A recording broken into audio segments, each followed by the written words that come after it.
Hi, I'm talking about the solar system.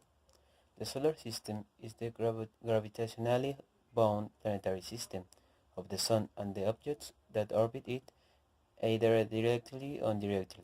Of the objects that orbit in the Sun directly, the largest is the eight planets, with the remainder being smaller objects such as the five dwarf planets and the smaller solar system bodies.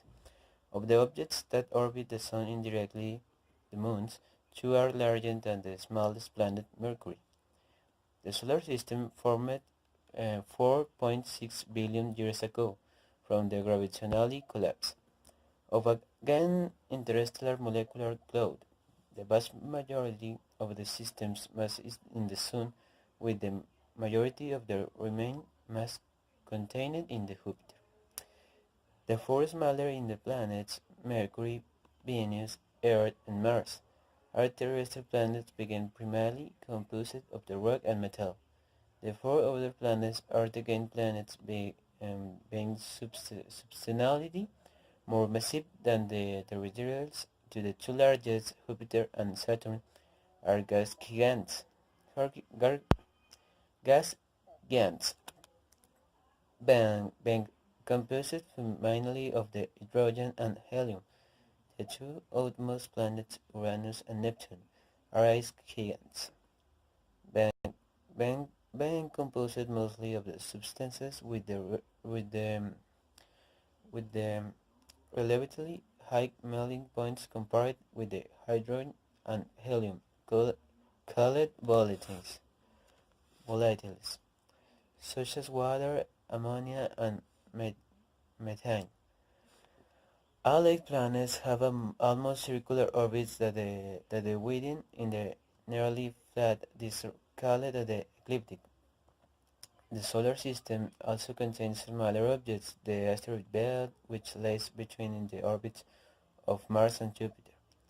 Mostly contains objects composed like terrestrial planets of the rock and metal.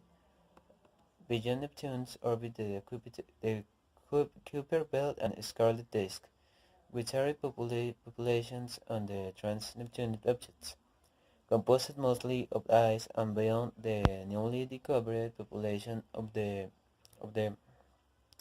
centers within this population and several dozen to the possibly tens of the thousand objects large enough that they've been grounded by the battery on gravity. Such objects are categorized of the dwarf planets. Indefinite dwarf planets include the asteroid cars and the trans-Neptunian objects Pluto and Eris. In addition to these two regions, various of their small body populations, including comets, centaurs, and interplanetary dust clouds, mm, freely trapped between regions. Six of the planets of the what you say less of the planets and many of the smaller bodies are orbit with the natural satellites, usually termed moons after the moon. Each of the outer planets is encircled by planetary rings of the dozen other small objects.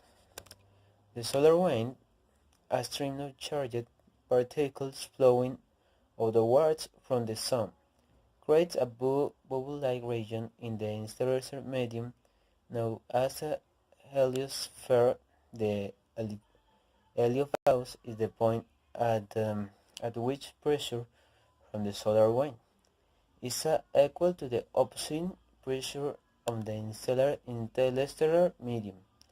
It extends out the edge of the scarlet disk.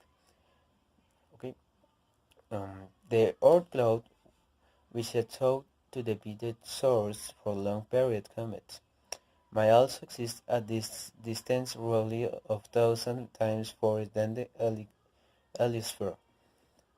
The solar system is located in the Orion Arm, um, um, 26,000 light years from the center of the Milky Way galaxy.